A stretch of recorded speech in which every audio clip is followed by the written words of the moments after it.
మరగబెట్టిన water, ముందుగా వేయించి పెట్టుకున్న సేమియాలు. మంచి స్మెల్ రావాలంటే లైట్గా నెయ్యి వేసి వేయించుకోవాలి సేమియాలు. ఈ చలికాలంలో పంచదార కంటే బెల్లం వేసుకుంటేనే కొంచెం జలుబు చేయకుండా ఉంటుంది, బాగుంటుంది. హై ఫ్లేమ్లో ఒక 5 నిమిషాలు మరిగిన తర్వాత బెల్లాన్ని వేసేద్దాం.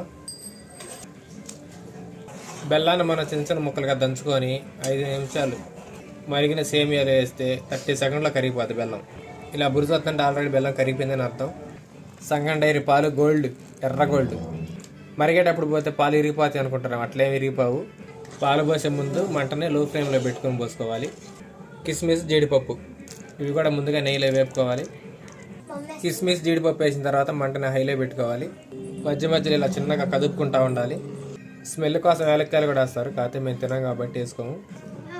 మన పాయసం రెడీ అయిపోయింది. కాగిన పాలు తెరులుతున్నాయి, చూసావా? ఇలా తెరులుతుందంటే మన పాయసం రెడీ అయిపోయిందని అర్థం.